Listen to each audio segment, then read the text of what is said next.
Our subject for this continuing video seminar is the use of trusts and trust planning to achieve your estate, tax, and asset protection goals.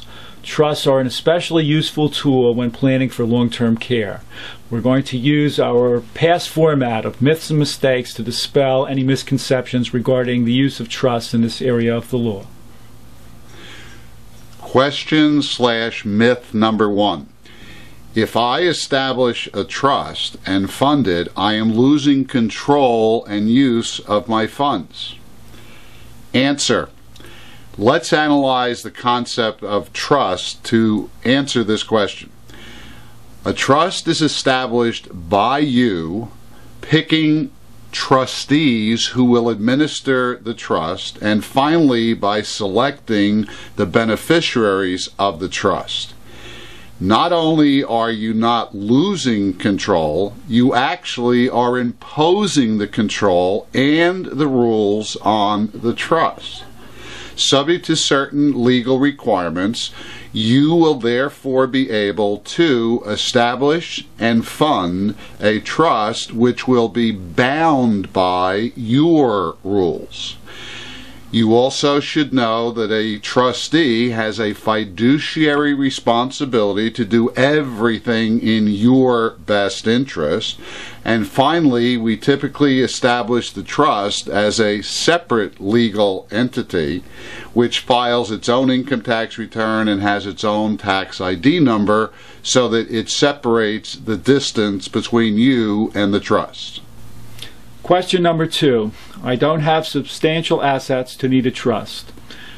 Trusts are not just for the rich and famous. A testamentary trust, one that is included in your will that comes into play after your death, can save your estate substantial taxes even if you don't have a federally taxable estate. New Jersey also has a tax, and anything over $675,000 can be taxed to your heirs, whereas a properly drafted testamentary trust can reduce or even eliminate New Jersey taxes. More to the point, however, are what is called inter vivos trusts, trusts that are created during your lifetime.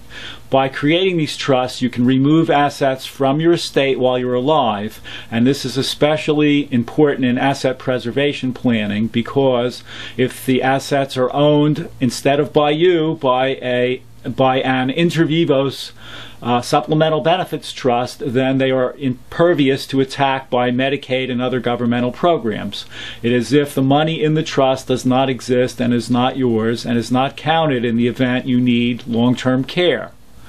So it becomes important for anyone, regardless of their asset level, to think about creating an inter vivos trust to preserve their assets in the event of a catastrophic illness. Myth number 3. I've been told that a revocable trust is an excellent vehicle to avoid the high cost of probate. Answer.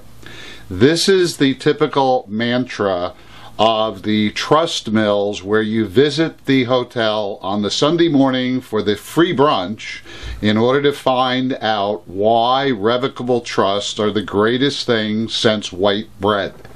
Here's the correct answer.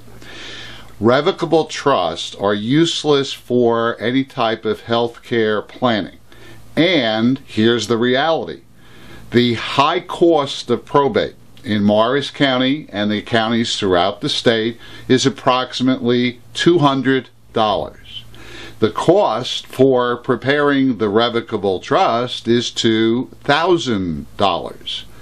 Doesn't sound like a real good financial investment to me. How about you? Question number 4. If the trust is irrevocable, I can't change it in the future.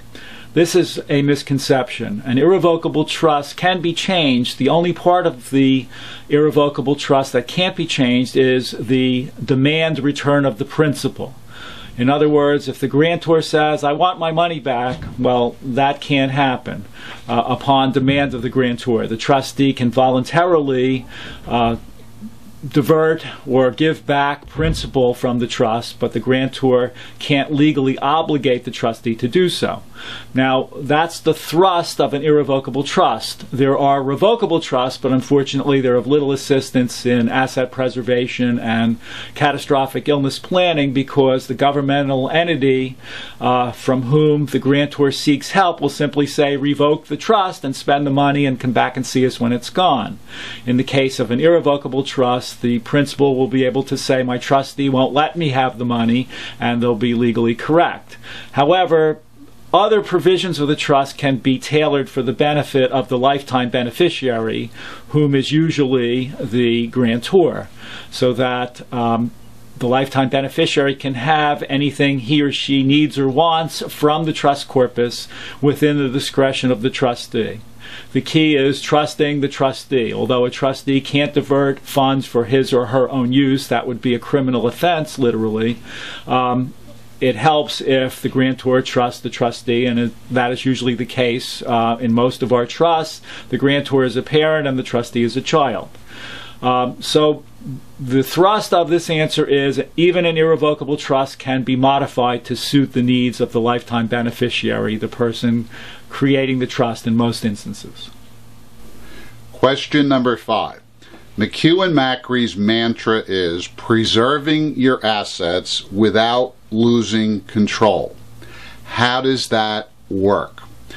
Earlier, I mentioned how the trust is established and the fact that you are the one imposing the rules on the trust, choosing the trustees, and naming the beneficiaries. Here's how the individual trusts work. The first set of trusts are called testamentary trusts. They are established in your will. The purpose of the testamentary trust is either a tax trust to minimize or avoid death taxes, and second, a healthcare trust also established in the will to make sure that after preserving the money from the taxing authorities that you don't turn around and give it to all of the healthcare industry, hospitals, nursing homes, etc. The next group of trusts are trust for minor children, disabled persons, or for the sole benefit of any of those people. I strongly encourage you to view our website, the area entitled Trust and Trust Planning, to describe all the various trusts that may have a goal for you. Question number 6. I don't want to burden my children who are assisting with my care plan to also be in charge of administering the trust. This is an easy one to fix. Number one, we can have multiple trustees so that the child actually doing the hands-on care of the parent does not need to be the trustee who actually administers the trust. With larger trusts, we can also have an institutional co-trustee so that a financial professional will be administering the trust, and the other co-trustee, the child who is caring for the parent, can focus on doing what that child does best regarding the parent. Also, in the case of an institutional trustee, they are bound by what is called the prudent investor rule, which simply means that they must utilize conservative investments so as to alleviate the risk of diminishing the principal of the trust.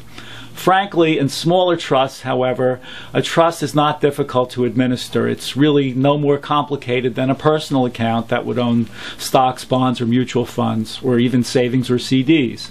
So there's nothing magical because an account has the word trust on it. It can be handled the same as any other financial account. But in larger trusts, an institutional trustee may be apropos.